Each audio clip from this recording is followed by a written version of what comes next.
चाहे खेती वाला क्षेत्र हो, चाहे परिवहन वाला क्षेत्र हो, चाहे सड़क बनाने वाला क्षेत्र हो, सब में वो करना, निवेश करना। जैसे रेलगाड़ी का आविष्कार होना, रेलगाड़ियों द्वारा परिवहन के साधन का विकास हुआ, तो क्या हुआ कि तकनीक का विकास हुआ, तकनीकी विकास हुआ।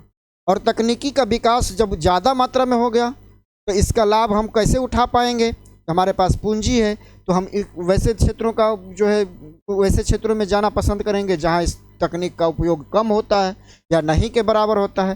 फिर इन तकनीकों को वहाँ पे हम उपयोग करके वहाँ के संसाधनों का विकास करके, एक तो वहाँ से हम लोग कच्चे माल और उत्पाद माल तैयार करेंगे, वहाँ पे सस्ता श्रम भी पाएंगे, प्लस परिवहन के माध्यम से वहाँ से ढुलाई भी सस्ती होगी, और प्लस जो है उसका मार्केट में बेच करके ज़्यादा से ज़्यादा लाभ कमा सकते हैं।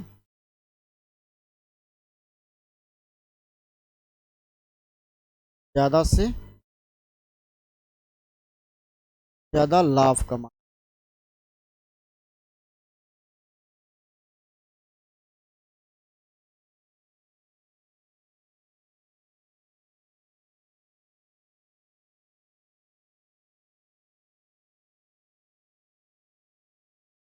ठीक, ये एक नवीन साम्राज्यवाद है, नवीन साम्राज्यवाद का द्योतक है। ठीक, अगला पॉइंट है जनसंख्या का आधिक्य होना।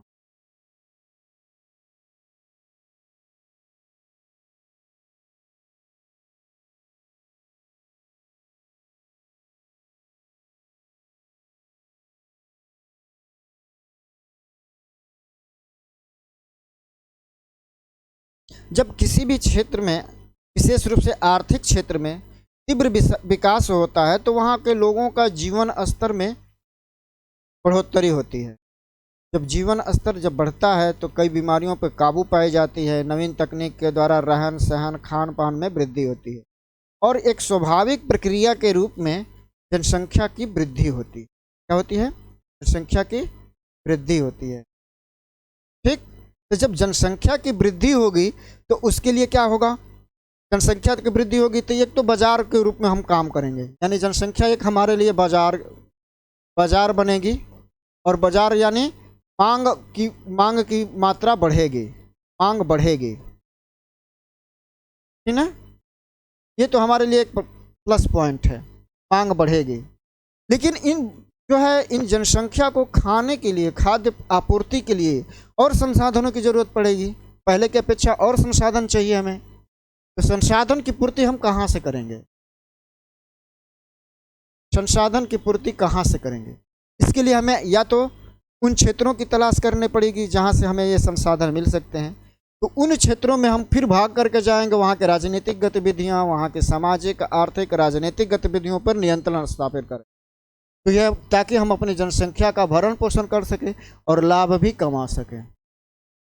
ठीक, पहले क्या था कि पहले व्यापारिक गतिविधियां बढ़ी, पुराने साम्राज्यवादी 1870 से पहले पुराने साम्राज्यवादी गतिविधियां बढ़ी, लोगों का जीवन स्तर तो बढ़ा, लेकिन साथ साथ जीवन स्तर बढ़ने से जनसंख्या में धीरे धीरे क्रमशः वृद्धि होती गई, और ये जब जनसंख्या ज़्यादा वृद्धि हो गई प्लस उनके पास पूंजी का संचयन ज़्यादा हो गया, तो उनके लिए फिर ये बाजार की आवश्यकता पड़ी, और उसके लिए जो है मार्केट ढूंढना शुरू कर दिए। जैसे भारत में जैसे इस वक्त की जनसंख्या अधिक से क्या हुआ, यहाँ से हमारे जो कुछ क्षेत्रों से अनाजों का निर्यात होना शुरू, अनाजों का निर्यात। कुछ देश जैसे मान लीजिए कि ब्रिटेन जैसे देशों में अनाज की कमी अभी भी बनती है, वहाँ जो है अनाज जो है आयात होता है। उस काल में भी ऐसी ही सिचुएशन थी, अनाजों की मांग बढ़ी थी। उसकी पूर्ति के लिए विश्व के विभिन्न देशों में, चाहे अफ्रीका हो चाहे एशिया हो, यहाँ पे लोग गए और यहाँ से अनाज का उत्पादन किया, प्लस अपने देश के लिए अनाज भेजे। तो जनसंख्या का अधिक तो एक तो जो है अर्थव्यवस्था के लिए लाभप्रद की स्थिति भी होती है, और साथ ही साथ उसके लिए नुकसान का भी कारण बनती है। लेकिन तत्कालीन समय में साम्राज्यवादी दृष्टिकोण से देखा जाए तो हमेशा जो है ये जो है लाभ की ही स्थिति को दृष्टिगत होती। ठीक, हमारे इनके यहाँ कौशल जनसंख्या ज़्यादा बढ़ेगी तो इनका जो है इन क्षेत्रों से दूसरे क्षेत्रों में हम लोग इनका नवीन तकनीक का आविष्कार करेंगे। ये इनका जो है स्किल पावर है, man skill power, man skill power.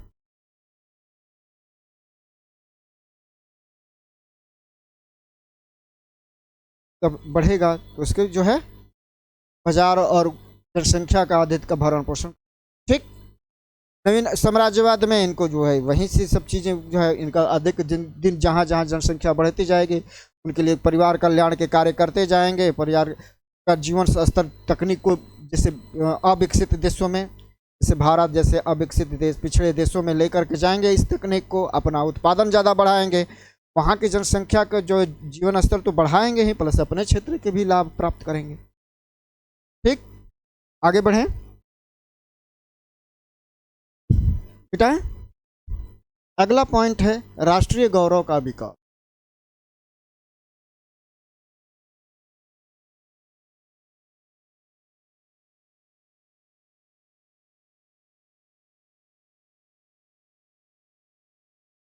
राष्ट्रीय गौरव का विकास, जब किसी क्षेत्र में हम पहुंचते हैं तो इस आधार पर पहुंचते हैं कि हम सभ्य हैं, वहाँ की जनसंख्या जो है या वहाँ के लोग जो हैं हमसे पिछड़े हैं। इस चीज़ को जब तक हम सिद्ध करेंगे, जब तक हम इस चीज़ को सिद्ध नहीं करेंगे तब तक वहाँ की जनसंख्या, वहाँ के लोग हमें रहने ही नहीं देंगे या हमारा समर्थन ही नहीं करेंगे। तो समर्थन करने के लिए इस चीज़ का भावना, इस भावना का विकास जरूरी है।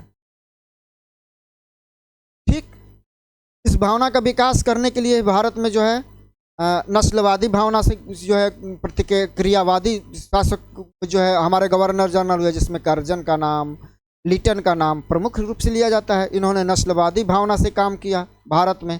वैसे ही अपने देश के गौरव को इन्होंने बढ़ाया, हमारे देश के गौरव को कम किया। इतिहास लेखन की समस्या में भी ये बात दिखती है कि अपने देश के गौरव को ज़्यादा बढ़ाए, हमारे देश को कहे कि अब आप लोगों का जो है अभी सभ्य होना बाकी है। हमारा दायित्व है, गोरे लोगों का दायित्व है कि काले लोगों को सभ्य बना करके उनके शासन करने की पद्धति विकसित करके, वहाँ के लोगों पे शासन करने के तत्व विकसित करके वहाँ के लोगों का जीवन स्तर बढ़ाया जाए। ठीक ना, इस तरह के राष्ट्रीय गौरव, इससे क्या होगा, राष्ट्रीय गौरव का विकास होगा। और राष्ट्रीय गौरव से ही साम्राज्यवादी, जितना राष्ट्रीय गौरव हमारे अंदर हम उनके उस देश के अंदर संचालित करेंगे, उतना ही हमारा साम्राज्यवादी व्यवस्था, उपनिवेशवादी व्यवस्था उतने दिनों तक टिकी रह सकती है। ठीक, वहाँ के लोगों को जब तक हम अपने बातों से, अपने विचारों से, अपने राष्ट्रीय गौरव से प्रभावित करते रहेंगे तब तक हम वहाँ पे शासन करते रहेंगे। ऐसी ही भावना नवीन साम्राज्यवादी में और दृष्टि गहराई से दिखती है। विश्व के विभिन्न कोनों में अपने दार्शनिकों की बात, अपने विचार और भावना के अनुसार मैकाले की एक कथन था कि भारत की सभी पूरा किताब, पूरी पुस्तक को अगर उसकी तुलना ब्रिटेन के एक अलमारी में भरी हुई पुस्तक से किया जाए तो ब्रिटेन का जो है वो पुस्तक महान है, अच्छी है। भारतीय पुस्तक दर्शन कुछ नहीं है उसकी तुलना में। ठीक, ये क्या है, ये राष्ट्रीय गौरव है। और इसी राष्ट्रीय गौरव के आधार पर भारत में अंग्रेजों ने शासन किया। जब तक हम इस चीज़ को समझे, जब इस चीज़ को समझे तो हमारे यहाँ भी राष्ट्रीय गौरव गान हुआ। सामाजिक धार्मिक आंदोलन शुरू हुए। क्यों शुरू हुए कि हम भी अपने अतीत की बात, अपने गौरव की गाथा की बात लोगों के सामने रखें, ताकि उनके तुलना में हम अपने आप को बेहतर सिद्ध कर सकें। तब ये जो जब बेहतर सिद्ध कर देंगे तब वो उनकी भावना जो है कम हो जाएगी, तब हम अपनी स्वतंत्रता के लिए बात कर सकते हैं। तो ऐसी भावनाओं का विकास साम्राज्यवादी व्यवस्था में तेजी से फैलाई जाती है। ईसाई धर्म को ज़्यादा महत्व दिया जाता है अन्य धर्मों के अपेक्षा। ईसाई धर्म बहुत बढ़िया है, ईसाई धर्म में ये विशेषताएं हैं, ये विशेषताएं हैं, और धर्मों में के अपेक्षा हमारा धर्म काफ़ी उज्ज्वल दृष्टिकोण रखता है। ठीक, मानवतावादी है। इस रूप में हम गौरवगान के रूप में देखते हैं। कोई दिक्कत? चौथी बात, ईसाई मिशनरियों की गतिविधियां।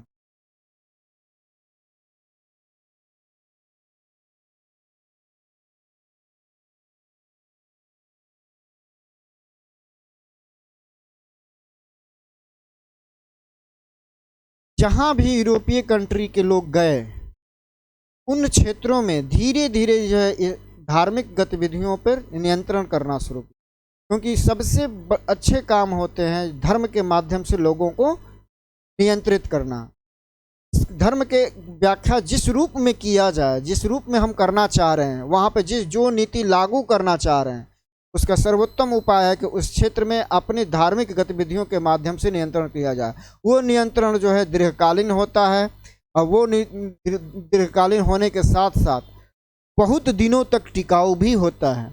इसलिए जहाँ भी गए, हमारे यहाँ भी 1813 में ईसाई मिशनरियों को भारत में प्रवेश करने की अनुमति दी गई थी अधिनियम द्वारा। 1813 के अधिनियम द्वारा भारत में भी ऐसी गतिविधियों को शुरू किया गया था कि ईसाई मिशनरियों अपना धर्म का प्रचार प्रसार कर सकती हैं। ऐसे ही विश्व के अन्य क्षेत्रों में भी बहुत से कंपनियों ने इस धर्म को विकसित करने, अपने साम्राज्यवादी व्यवस्था का समर्थन प्राप्त करने के लिए ईसाई मिशनरियों का जो है प्रचार प्रसार करवाया। इस मिशनरी के प्रसार से वहाँ हमारे धर्म को मानने वाले लोगों की संख्या उस देश में बढ़ेगी।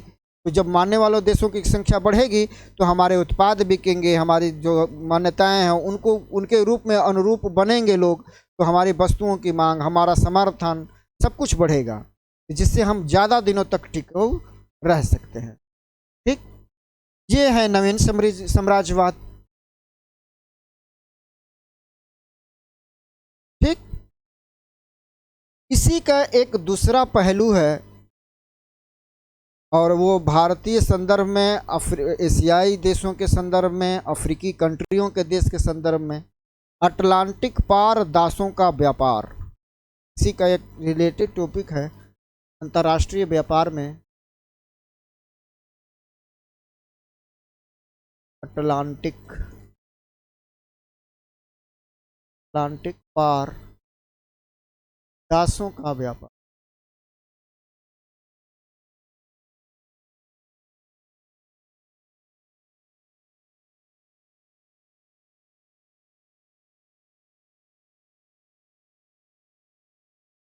हेडिंग डाल लीजिए।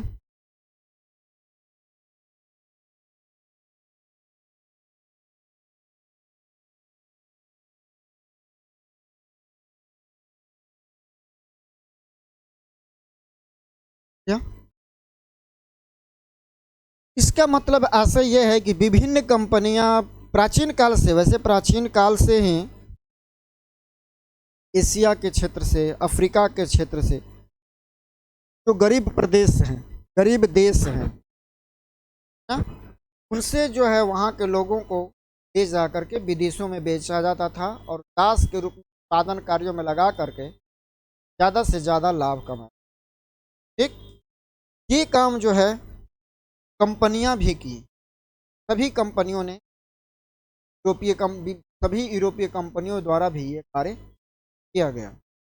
ठीक, दासों को ले जा करके देश के विभिन्न भागों में बेच, और वो जो खरीदते थे फिर इसके बाद जो है बिना वेतन का कार्य करवाया जाता था। कार्य करवाने के बाद उस लाभ प्राप्त। हालांकि ये सभ्यता के दृष्टि से अनुचित है, लेकिन फिर भी इसका काम किया गया। ये कार्य जो है 16वीं शताब्दी के अंत तक चलता रहा। 16वीं शताब्दी में कंपनियों ने कुछ तो इस प्रकार के दृष्टिकोण विकसित किए कि जो है इसका लाभ उनके लिए महत्वपूर्ण हो गया, न कि ये असभ्य रूप सामने आया। उनके लिए एक त्रिकोणीय व्यापार हुआ। जैसे मान लीजिए कैरेबियन सागर जो था, कैरेबियन सागर प्रशांत महासागर में स्थित है, अटलांटिक महासागर में,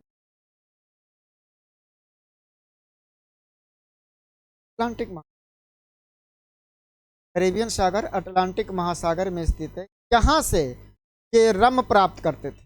कौन सा चीज प्राप्त करते थे? रम।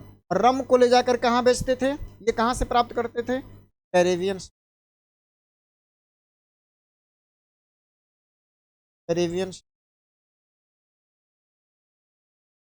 रम प्राप्त करते थे। रम को ले जाकर कहाँ बेचते थे? अफ्रीका में। अफ्रीका में बेचते थे। फिर यहाँ से क्या प्राप्त करते थे? इन्हीं पैसों से, बिक्री के पैसे से दास प्राप्त करते, और दास को फिर ले जाकर कहाँ बेचते थे?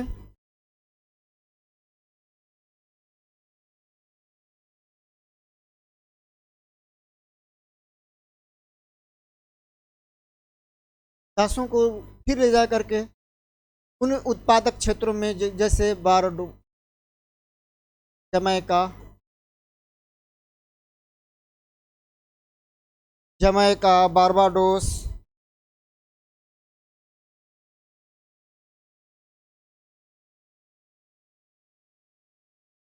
जैसे क्षेत्रों में बेचते थे जिनकी आवश्यकता होती थी। फिर यहाँ से सीरा प्राप्त करते थे और सीरा को जो है फिर यूरोप के देशों में बेचते थे। इन बिक्री के इन चरणों में कंपनियों को ज़्यादा लाभ मुनाफा प्राप्त होता। कुछ तो ये आंकड़े कल के जो इतिहासकारों द्वारा दिए गए हैं कि बताते हैं कि ये 300 गुना लाभप्रद 100 गुना लाभप्रद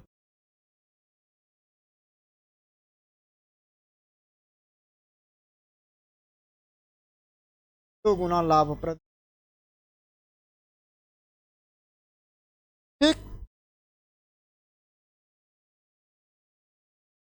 और ऐसा माना जाता है कि 16वीं से 17वीं शताब्दी में तक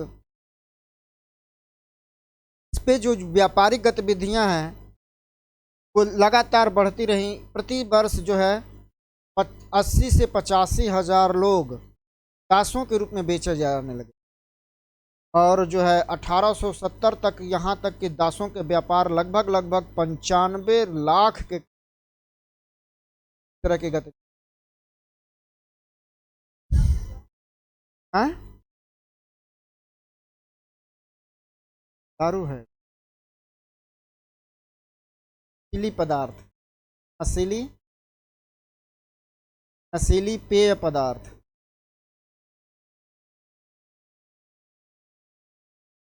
सीरा ईंख से बनता है, इससे भी शराब बनाया जाता है। शराब का सीरा ईंख से बनता है।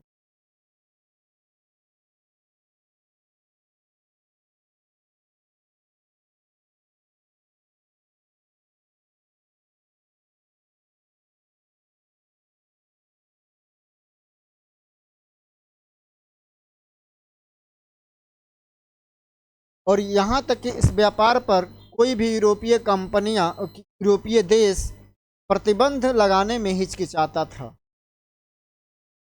ठीक। तरह की गतिविधियों में प्रतिबंध लगाने में इस संदर्भ में पहला मानवतावादी व्यवस्था के तहत पहली बार जो 1807 ईस्वी में 1807 एक अधिनियम के माध्यम से ब्रिटेन में लाया गया था। ये सुधारवादी व्यवस्था के तहत जो है इंग्लैंड में लाया गया था और दास व्यापार को प्रतिबंधित किया गया था। दास व्यापार को प्रतिबंधित किया गया था और 1807 और ये जो है सभी उपनिवेशों में 1835 में उपनिवेशों में लागू किया।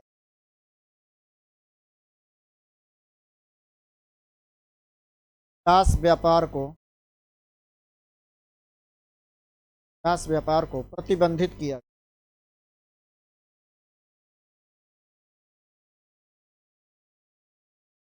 अपने यहाँ का 1835 का चार्टर अधिनियम के धारा 5 से दास व्यापार को प्रतिबंधित। ठीक। हम पढ़े हैं ना हम लोग।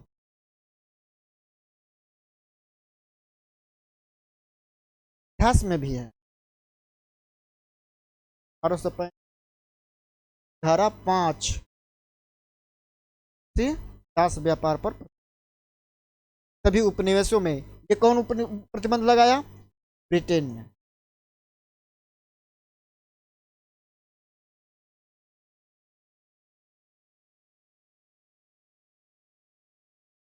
ये ब्रिटेन के लिए लाया गया, ब्रिटेन अपने लिए लाया था, अपने देश के लिए, और वो 1835 में अपने सभी उपनिवेशों में लागू किया, बंद किया था ब्रिटेन।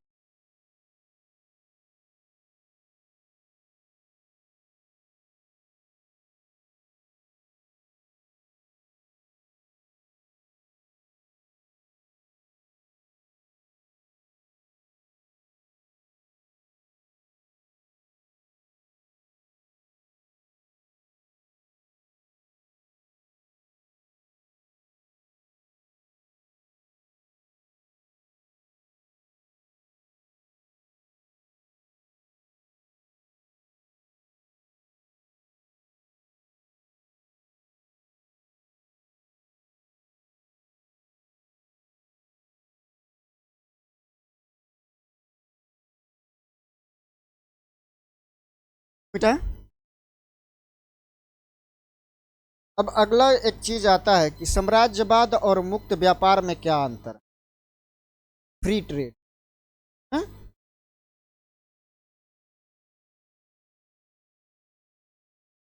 राज्यवाद मुक्त व्यापार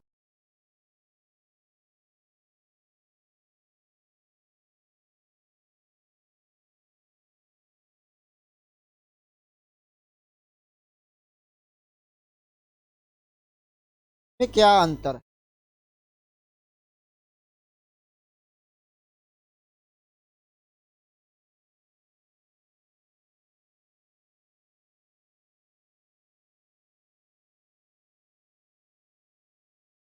मुक्त व्यापार से ऐसा है और साम्राज्यवाद, साम्राज्यवादी को हम लोग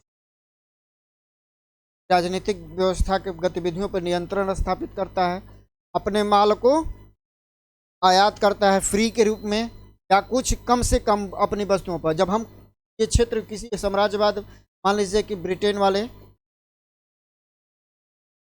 भारत पे भारत को उपनिवेश बनाए थे, ठीक, तो जो ब्रिटेन से वस्तुएं भारत के लिए लाई जाती थी उस पर जो है टैक्स कम रखा जाता।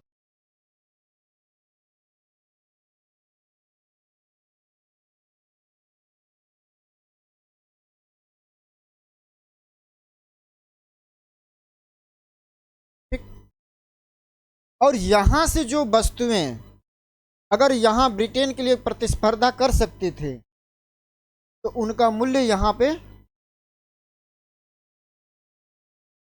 बढ़ जाए, मूल्य यहाँ पे वहाँ पे बढ़ जाए, इसके लिए क्या करते थे, टैक्स लगा देते थे और वो भी उसकी मात्रा ज़्यादा होती थी।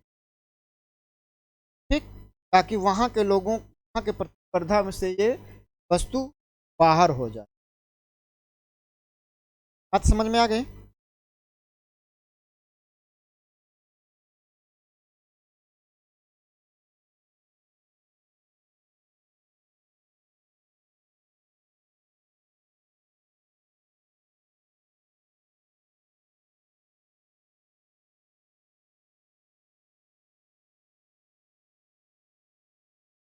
ठीक, बात समझ में आ गई। मुक्त व्यापार में क्या होता है,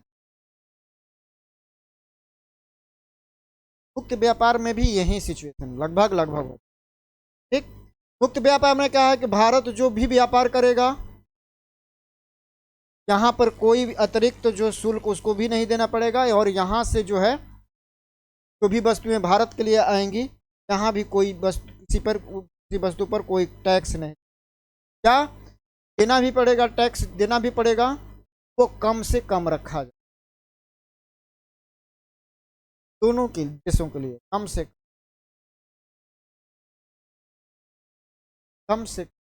रखा जाए। ठीक, ये मुक्त व्यापार है।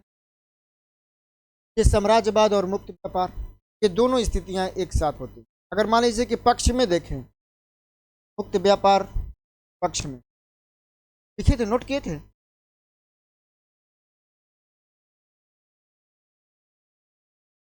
तो पक्ष में क्या हो सकता है बताइए, मुक्त व्यापार हमारे लिए फायदेमंद हो सकता है।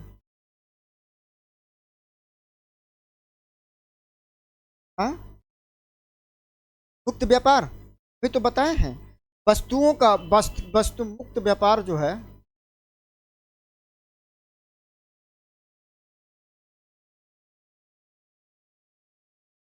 मुक्त ना के बराबर टैक्स लगेगा, तो इससे वस्तुओं की क्या होगी, प्रतिस्पर्धा का फायदा क्या है, लाभ क्या हो सकता है, लाभ क्या है और हानि क्या हो सकती है।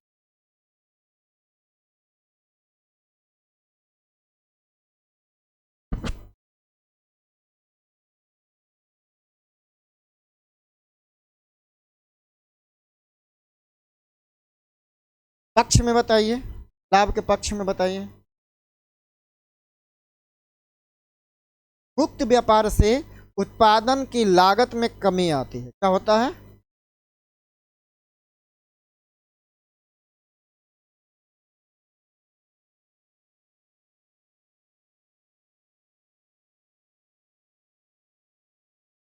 कमी आती है। पहली बात क्या होगा, उत्पादन लागत में कमी आएगी। भाई कम टैक्स लगेगा तो क्या होगा, उत्पादन लागत में कमी आएगी, सभी वस्तुएं सस्ती मिलेंगी तो हमको उत्पादन करने में कम लागत आएगी। पहली बात है ना, इसकी विशेषता है। दूसरी बात, और दूसरी बात क्या हो सकती है,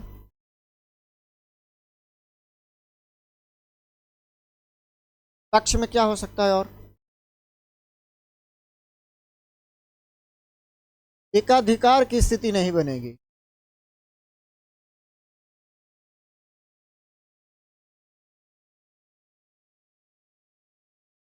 नहीं हो, यानी किसी भी एक वस्तु का उत्पादन अगर कोई एक लोग कर रहे हैं, उनकी मर्जी, जितना चाहे उतना मूल्य वसूल सकते हैं, है ना। मान लें कि किसी वस्तु का एकाधिकार है, एकाधिकार से ऐसे किसी वस्तु पर हमारा ही केवल एक ही व्यक्ति कंपनी का अधिकार हो और वही उसका उत्पादन करेगी, वही उसको बिक्री करेगी। दूसरी कंपनियां, दूसरे लोग उसका उत्पादन और बिक्री नहीं कर सकते, तो अपनी मर्जी के अनुसार चलाएंगे। हमारी इच्छा होगी उसकी दाम बढ़ा देंगे, इच्छा होगी और उसके जो है उपलब्धता कम करेंगे, यानी मोनोपोली हो जाएगी। ठीक, तो ये क्या है, अगर मुक्त व्यापार की स्थिति है तो ये स्थिति नहीं पैदा होगी, क्योंकि वस्तुएं जो है मुक्त व्यापार में आएंगे, जितना अगर दाम बढ़ाएंगे तो दूसरी वस्तु उसकी का स्थान ले लेगी, की जगह पे आ जाएगी, उस वस्तु का वैल्यू, मूल्य स्थिर रहेगा, गिरेगा बढ़ेगा नहीं, या यथावत स्थिति में बना रहेगा। बात समझ में आ गई। और भी, और क्या हो सकता है पक्ष में, पहले तो उत्पादन लागत में कमी आएगी, दूसरा एकाधिकार की स्थिति पर,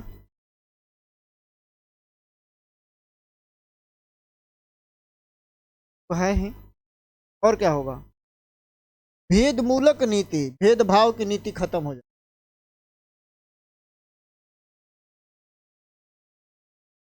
भाव की नीति,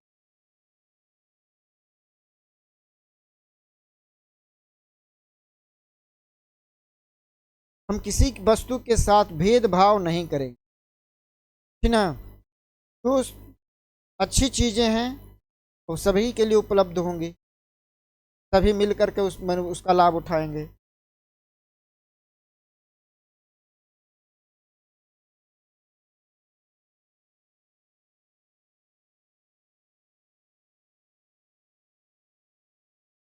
इसका एक फायदा और भी होगा, जैसे मान लीजिए कोई देश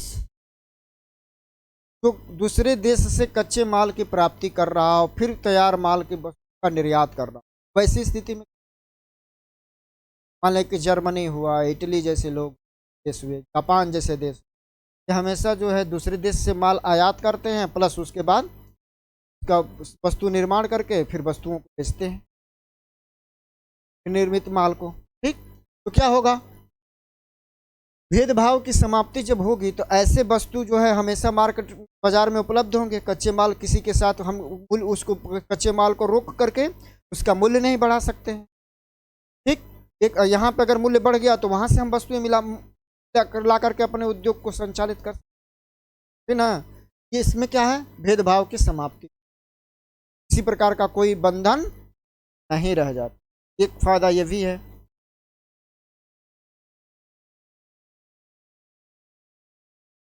और फायदा क्या हो सकता है, अगर मान लीजिए कि कोई ऋणी देश है, ऋणी देश है, मान लीजिए उसके पास कर्ज ज़्यादा हो गया है, तो क्या करेगा, उसके पास समान व्यापार वाले देश मिलेंगे, एक मूल्य मिलेगा।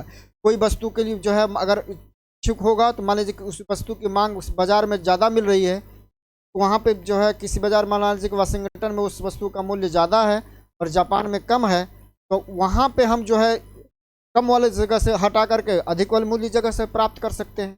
यानी ऋणी देश को इससे क्या होगा, अपने फायदा होगा। मान लीजिए कि कोई भी वस्तु अगर मनचाहे जगह पर लाभ की स्थिति में हम बेच सकते हैं, है ना। तो इससे क्या होगा, जो ऋणी देश है या गरीब देश हैं, तो उनका भुगतान संतुलन उनके पक्ष में नहीं है, तो वैसे देश जो है लाभ उठा सकते। ठीक, और क्या हो सकता है?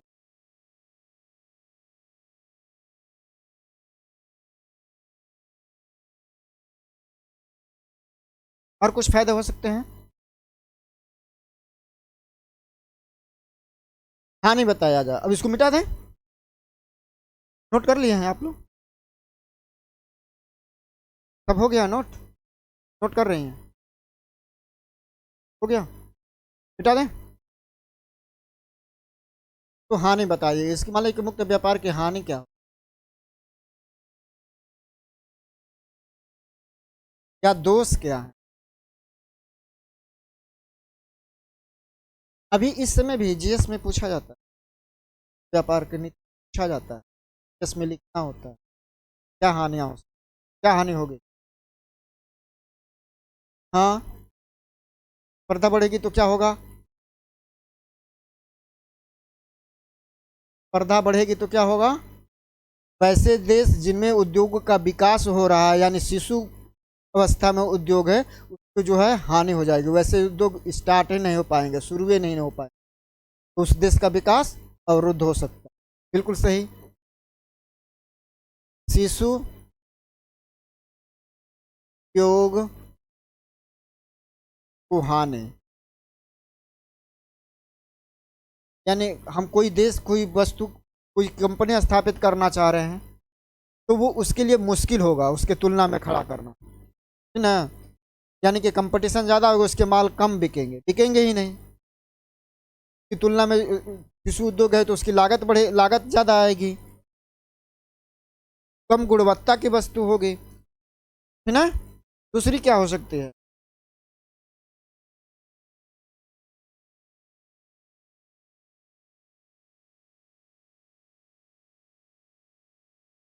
हाँ, बिल्कुल बिल्कुल। तो अर्थव्यवस्था का मतलब जो अविकसित देश हैं, यानी अब विकासशील देश हैं, विकासशील देश या अविकसित देश,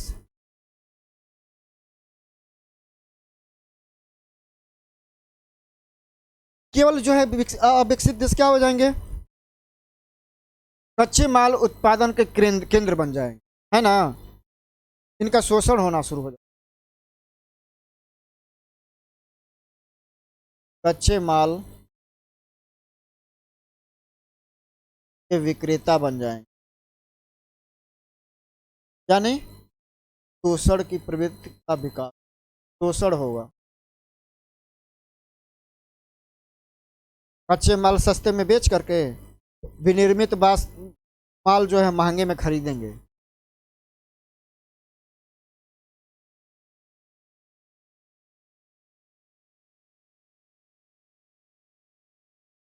तीसरा क्या हो सकता है?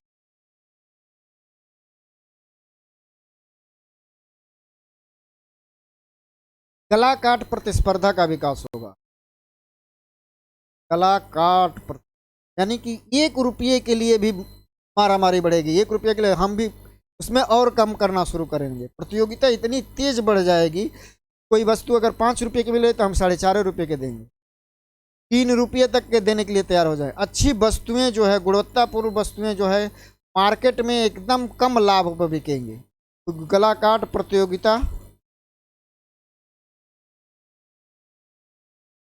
कला काट प्रतियोगिता में वस्तुओं को कम लाभ,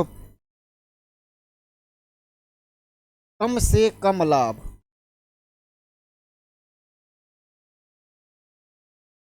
की प्राप्ति, कम से कम लाभ की प्राप्ति होगी तो क्या होगा? पूंजी नहीं बन पाएगी, पूंजी नहीं बन पाएगी तो देश जो है अन्य क्षेत्रों में निवेश नहीं करेगा, निवेश नहीं करेगा तो आर्थिक व्यवस्था, आर्थिक गतिविधियां नहीं बढ़ेंगी। तीसरा और क्या हो सकता है? गुणवत्ता तो बढ़ेगी, गुणवत्ता में अगर कमी आएगी तो वो अच्छी वस्तु उसको हटा सकते हैं हम, है ना। मान लीजिए कि ये इस पेन का अगर जो है अच्छी क्वालिटी का पेन इसी पैसे में उपलब्ध है, तो हम खराब पेन क्यों लेंगे, अच्छी पेन ले लेंगे। ये वस्तु जो है मार्केट आउट ऑफ मार्केट हो जाएगी। हाँ हाँ हाँ हाँ, लिख लीजिए।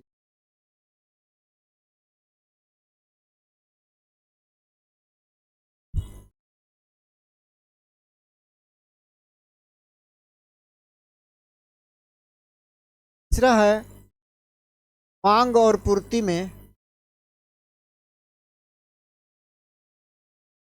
में लोचदार व्यवस्था।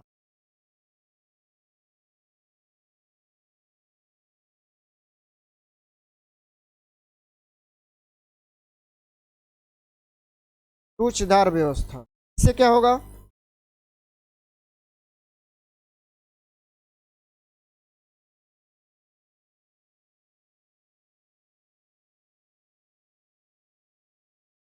ये दूसरे की गुण है। किसी वस्तु की लोचदार का मतलब कि अगर कमी हुई तो भी कमी हो जाएगी, अधिकता हुई तो अधिकता हो जाएगी। हाँ, तो घाटा भी है और लाभ भी है। अगर मान लीजिए कि मांग हो ही नहीं रही है, पूर्ति ज़्यादा हो गई,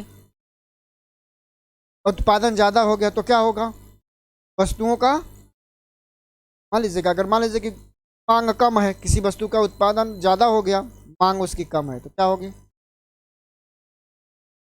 तो हाँ, अर्थव्यवस्था में क्या होगा, उस वस्तु की आपूर्ति बढ़ जाएगी, आपूर्ति बढ़ेगी तो वो बिकेगा ही नहीं, तो कंपनी को क्या होगा, घाटा होगा। लोगों को क्या, विक्रेता को क्या होगा, घाटा का होगा।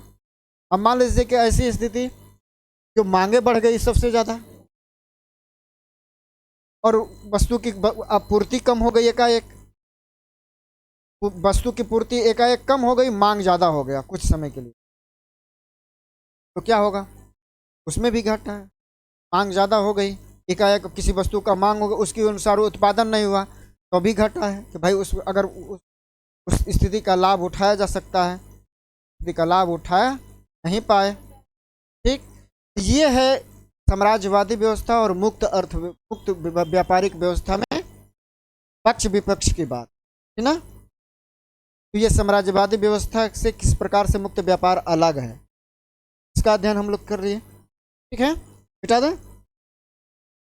और एक चीज आता है नव साम्राज्यवाद से संबंधित चीजें जो बढ़ावा देती है, वो 3 क्षेत्रों में बढ़ावा देती है। नव सम अब इस समय चल रहा है,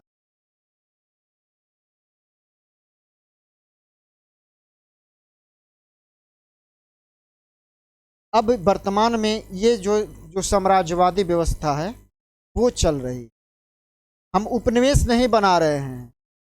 ठीक, लेकिन हम किसी न किसी रूप से आज इस साम्राज्यवाद को लेकर के आगे बढ़ रहे हैं। ये कहीं न कहीं साम्राज्यवाद व्यवस्था लागू हो रही है। इसमें पहला है सैनिक साम्राज्यवाद। कौन सा, सैनिक साम्राज्यवाद।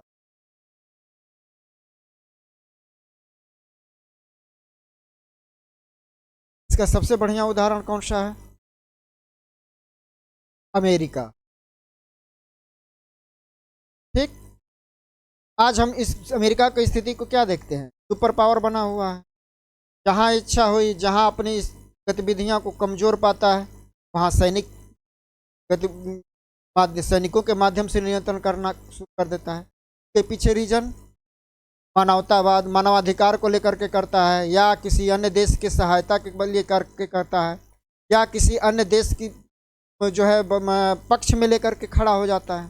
जैसे रूस यूक्रेन का युद्ध चल रहा है इस समय, इराक में जो इराक में जो हमला किया था आतंकवाद को लेकर, उसका बात हो, चाहे मानवाधिकार को लेकर के कहीं हस्तक्षेप करने की बात है, वहाँ हमेशा अमेरिका खड़ा रहता है। तो ये क्या है, कुछ विकसित देश अपने देश के हित के लिए खड़े हो जाते हैं। ठीक, तो ये क्या है, एक तरह से उसका उस व्यक्ति उस देश का सही से विकास नहीं होने देते हैं। कुछ न कुछ नियंत्रण उसकी राजनीतिक व्यवस्था में उथल पुथल हो जाती है सैनिक गतिविधियों के माध्यम से। सैनिक साम्राज्यवाद तो इस समय चल रहा है। ये नव साम्राज्यवाद का कहीं ना कहीं ये साम्राज्यवादी भाव का विकास है। मान लीजिए कि हमें अपने वस्तुओं का विकास करना है, वहाँ पे किस प्रकार के हम गतिविधियाँ स्थापित कर रहे हैं। जैसे इराक वाले क्षेत्र पे हमला करके आतंकवादी गतिविधियों, वहाँ से तेल के संसाधनों को बहुत हद तक प्राप्त किया अमेरिका ने बिना पैसे के। वहाँ से कच्चा माल था, कच्चा माल का दोहन। अन्य क्षेत्रों में वो इसी तरह से जा करके माल का दोहन। हर जगह कहीं ना कहीं जो है सैनिक नियंत्रण केंद्र बन रहे हैं, नए नए द्वीपों पर सैनिक अड्डा स्थापित किया जा रहा है। ये क्या है? नव साम्राज्यवाद, एक नवीन तरह के। ये औपनिवेशिक गतिविधियां तो समाप्त हो गई, साम्राज्यवादी व्यवस्था तो समाप्त हो गई, लेकिन ये साम्राज्यवादी व्यवस्था किसी न किसी आज भी विद्यमान है, दिख रही है। दूसरी साम्राज्यवादी व्यवस्था है आर्थिक गतिविधियों में।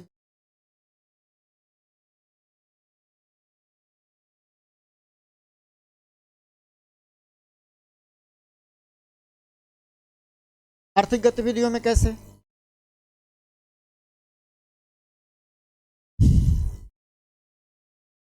गुटबाजी प्रतियोगिता चल रही है, ठीक। क्या कर रहे हैं हम लोग? एक गुट दूसरे गुट से जुड़ रहे हैं।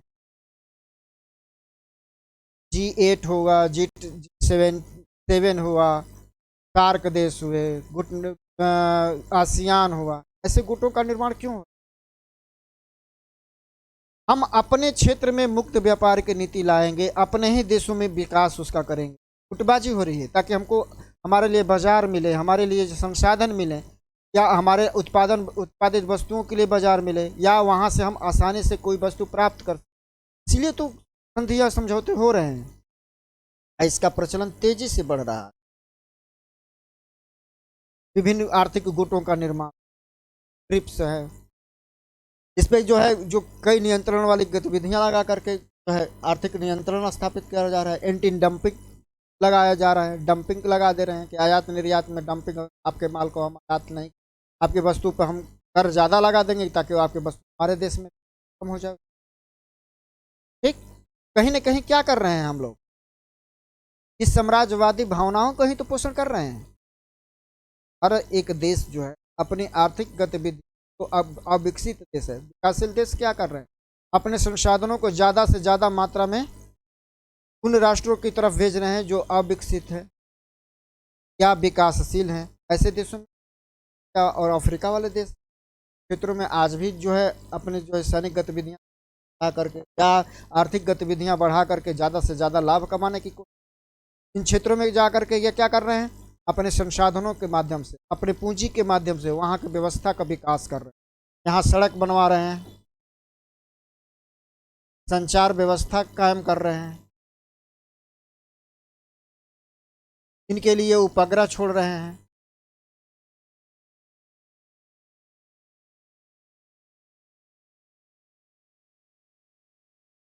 परिवहन के साधन बढ़ा रहे हैं, बैंकिंग व्यवस्था बढ़ा रहे हैं। ऐसा क्यों कर रहे हैं आर्थिक गतिविधि? इसलिए कि उनके पास है और ये पूंजी का निवेश यहाँ से अधिक मात्रा में प्राप्त कर सकते हैं। आज इसी का दौर चल रहा है, ये नव साम्राज्यवाद है। कहीं ना कहीं ये नव साम्राज्यवाद का कारण है, नहीं तो उनके पैसे का मूल्य जो है बढ़ रहा है, डॉलर के रूप बढ़ रहा है, यूरो का बढ़ रहा है। कि क्यों ऐसा हो रहा है? ये नव साम्राज्यवादी उत्थान है, तो नव साम्राज्यवाद का एक रूप है, साम्राज्यवादी व्यवस्था का एक रूप। वहाँ की सरकारों का वहाँ के उत्पाद कच्चे माल को प्राप्त, फिर भी अपने बाजार अपने जो कंपनियां यहाँ निर्मित माल को बाजारों में बेच, ठीक। ये सब गतिविधियां चल रही हैं। और एक और गतिविधि चल रही है, उसको कहते हैं राजवाद, सांस्कृतिक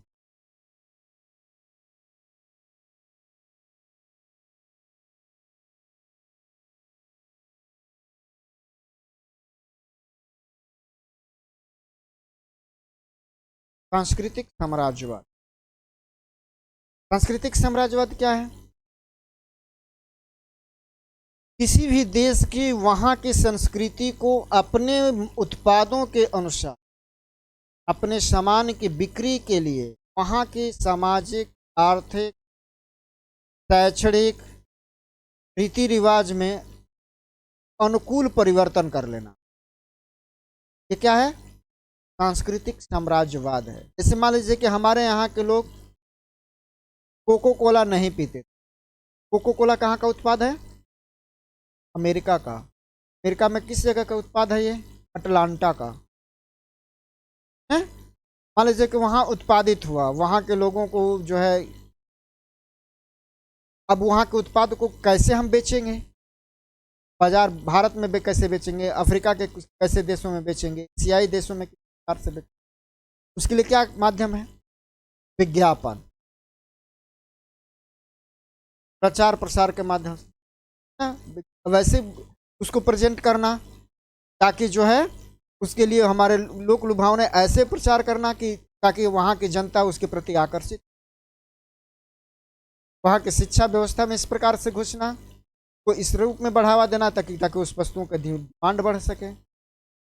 तो ऐसी चीज क्या है? ये हमारे जो है सांस्कृतिक साम्राज्यवाद है।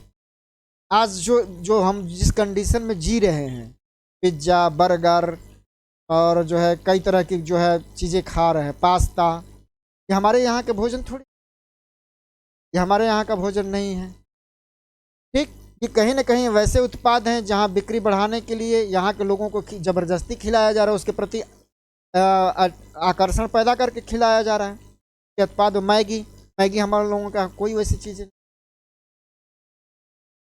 हमारे खान पान, हमारे पहनावे ओढ़ावे बदला जा रहा है अपने देश के अनुसार, अपने उत्पादों के अनुसार बदल रहे हैं।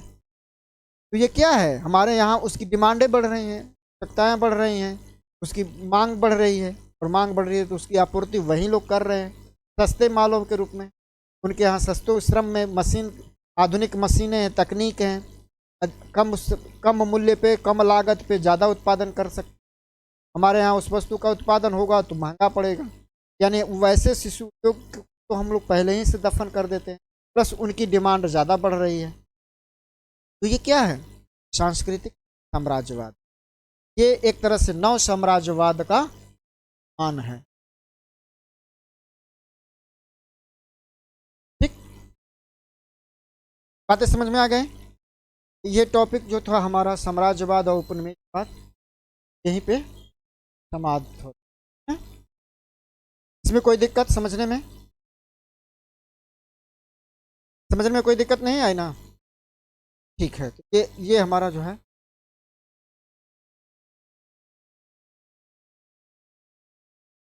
मुक्त व्यापार और साम्राज्यवाद। साम्राज्यवाद, साम्राज्यवाद अभी समझ में नहीं आया? मिटाएं इसको। साम्राज्यवाद है क्या?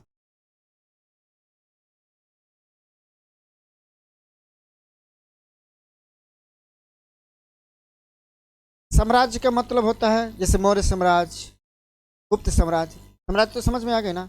एक भौगोलिक इकाई, जहाँ एक विस्तृत भौगोलिक इकाई जहाँ किसी एक संकेंद्रित एक राजा द्वारा केंद्रीकृत व्यवस्था, ठीक, और उसी की नीतियों का संचालन कहीं और किया जाए। हाँ, और किया जाए।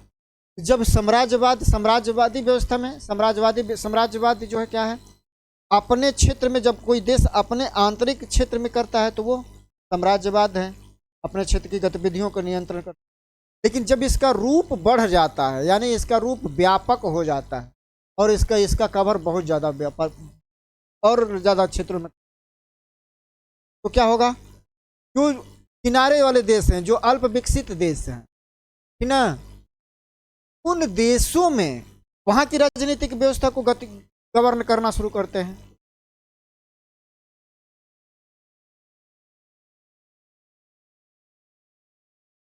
वहाँ की राजनीतिक व्यवस्था को अपने हिसाब से प्रभावित करने लगते हैं, अपने राजनीतिक अपने अनुसार चलाने लगते हैं।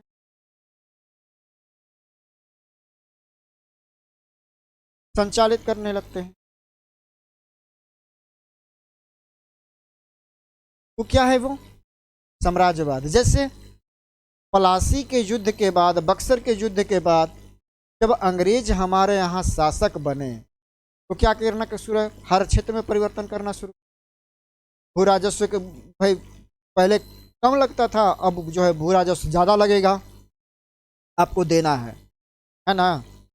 उस क्षेत्र के उस राजा से अपने क्षेत्र को लाभ पहुंचाना है कि उस छात्र मैंने उस राज्य के राजा को हराना है, हम अपना सैनिक दे दिए, फिर राजा को हरा दिए, प्लस बदले में लाभ प्राप्त किए।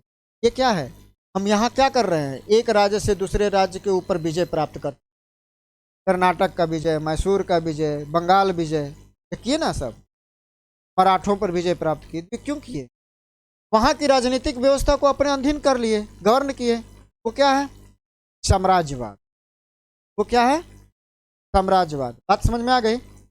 और जब ये साम्राज्यवाद जब सामाजिक व्यवस्था में आ जाए, सामाजिक व्यवस्था का मतलब उसके अनुसार समाज दासों का व्यापार नहीं करना है, तो अब कोई नहीं करेगा। सूती वस्त्र का उत्पादन कोई नहीं करेगा, कोई नहीं करेगा। ये क्या है, सामाजिक विचारधारा। कोई धोती कुर्ता नहीं पहनेगा, पैंट शर्ट पहनेगा, क्या है ये, सामाजिक बदलाव है। ठीक।